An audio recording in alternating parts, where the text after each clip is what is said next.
Hello Jason, welcome again, this time in Italy. How are you feeling? Okay. It's a nice Monday evening, nice weather.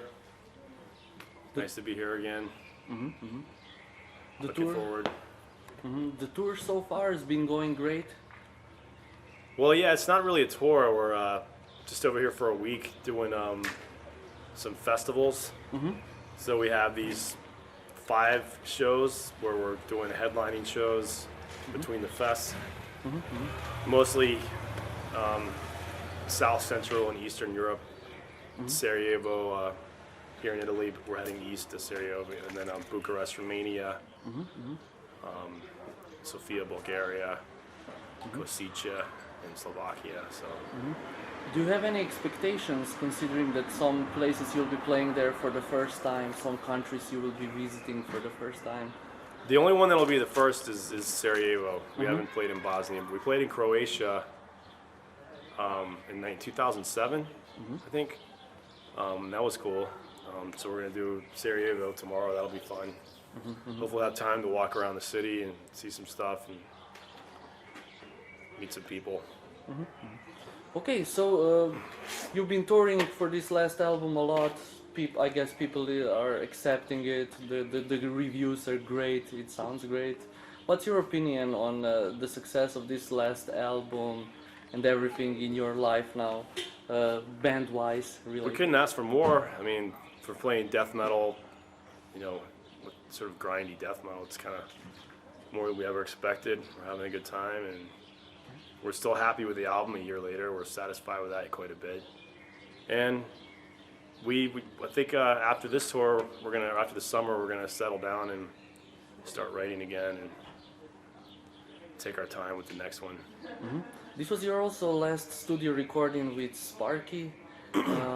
What happened? How did he leave the band, or is it just like he's not touring with you, but he's playing still when it No, comes he to actually studio? quit about a year and a half, like right after the album, like in March of last year.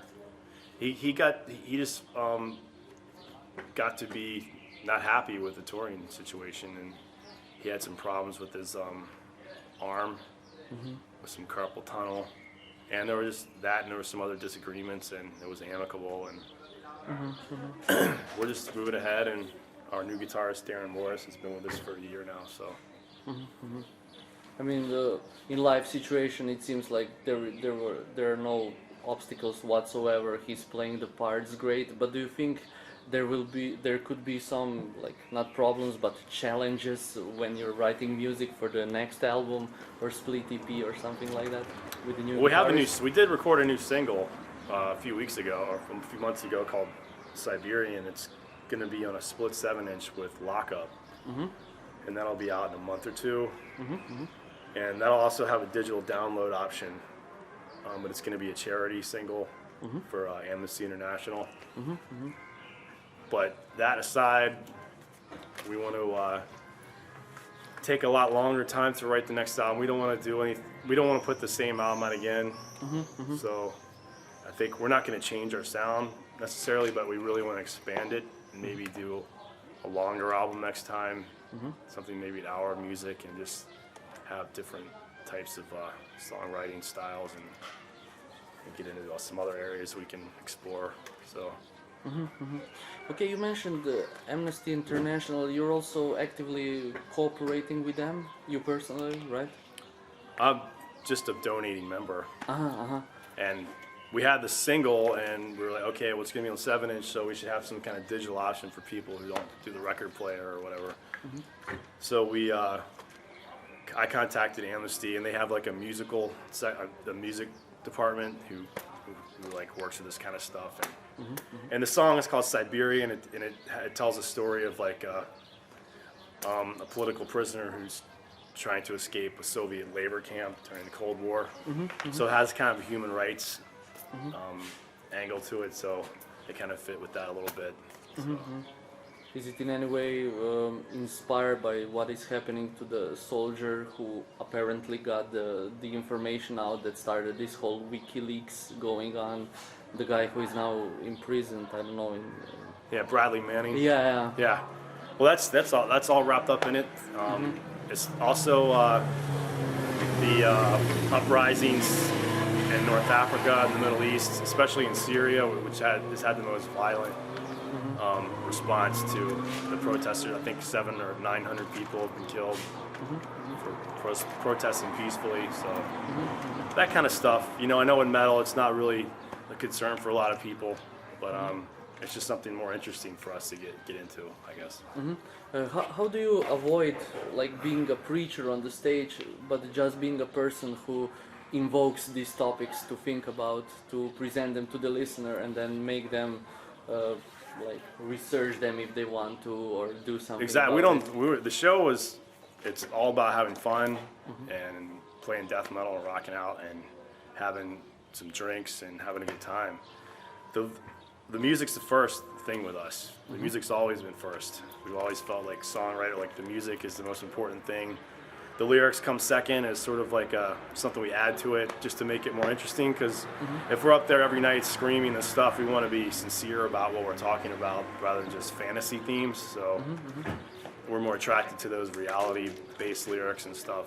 So that does take a backseat to the music, though. I mean, it's just sort of like what enhances it, and it's icing on the cake or whatever. But when you present an idea in the lyrics, do you also present them to the band first to ask if they relate to it, or if any member of the band has like a second thought about it? You know, like Ian MacKaye had with Minor Threat, when then later everybody was accusing him that he was promoting his own agenda and not the whole band's agenda.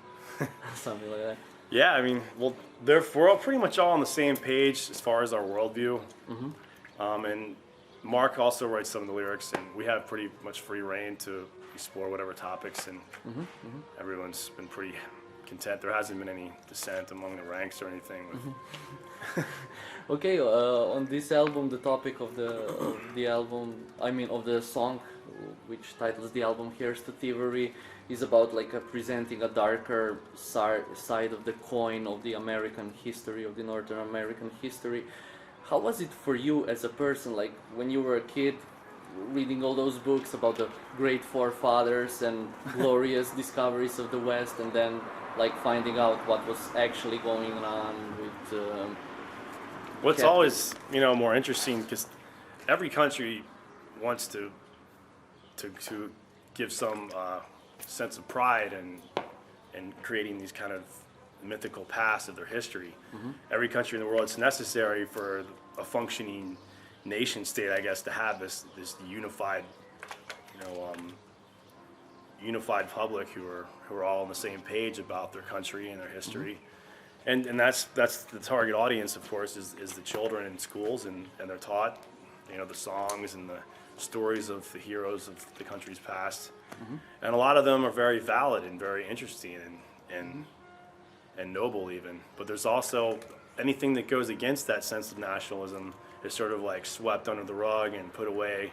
We don't want to talk about that part. We'll talk about this, which, I just think, especially in American history, there's a lot of incidents which weren't taught in schools, and which are being more so now, because as time goes on, these kind of things become more talked about and accepted. But just for the lyrics for the record, I thought it'd be more interesting to go into the historical past of the country, and especially there's a book that's pretty famous called A People's History of the United States by Howard Zinn, and that covers a lot of this. It's like the alternative history from the perspective of the oppressed, the losers, the working class, that sort of story. So thought it'd make for good metal. So this is also the one of the topics that you cover on your blog that you have. The name, sorry. The Mockery. Yeah, the Mockery. Yeah. Yeah, I've gotten less and less involved in that, just because I'm just so busy with other stuff right now. But it's become more of a tour diary thing for me now, and like travel, cultural analysis kind of thing. But I have gotten into that stuff in the past. But and you're also writing a book apparently right now, because on the Mockery, there is a part where you're saying that you interviewed John from Incantation for your forthcoming book. Yeah. Can you give a little insight, or? Is well, I'm actually. It's going to be like an oral history of the death metal underground as told by the people who helped create it and forward it. So what I'm doing is I'm collecting stories and anecdotes and memories from all the people I come across at these festivals and shows and that I tour with, that I know, and just getting the sort of unwritten history, the side of death metal, from them. And it's going to be a book which is sort of just filled with paragraphs from the first person, from the people telling it themselves. So I'm not really writing it, I'm just collecting it all and compiling it and editing it. Was this in any way inspired by the book called Glorious Times, a pictorial history of death? I didn't know that was out when I started this, but that's cool. But I've always, like, when I'm talking to some of these people and who were around back in the early 90s and late 80s, and they tell me how it was, I get really curious about, like, how did tours operate then? Who did you tour with? What did you go? And, like, where did you go? What was it like on the first tour? And how about that album? Like, how did you get into this, you know? And those kind of stories will be all put in one book, I guess, for posterity, for the kids getting into death metal now, to have some kind of, like, something on record as a memory of how it was. And what's your opinion on this, let's call it a trend of all these books about metal coming out? Bazillion Points is like been putting them out for a long time, from Choosing Death by Albert Mudrian to now this Metallian magazine, Touch and Go fanzine. Well, actually, Bazillion Points didn't put out the original. I think they put out a Spanish version, maybe. Oh yeah. But yeah, they put the Celtic Frost book, the Swedish death metal book. That's cool. I think the more accepted and known that death metal is as a musical genre, the more important it is to have this sort of historical record about it. Because a lot of the stuff that goes on the internet fades away after a while, you know. It goes up, and there are pages that are up, and then eventually they disappear. So to have these kind of books being published is cool. And 50 years from now, when musical scholars, whatever, look back at what was happening with this scene, there's going to be something on record, you know. Okay, we are about to wrap up the interview. Thanks for taking your time and everything. Could you give like any last notes for the viewers of this interview, for the readers? This is for the Slovenian website, or? Yeah, it's a profanity. Cool. Well, thanks a lot to all of our fans there in Slovenia, and especially for coming out last time. It was a great show, and look forward to coming back again, I guess, hopefully soon. Hopefully some of you will be here tonight. We're not that far away. All right.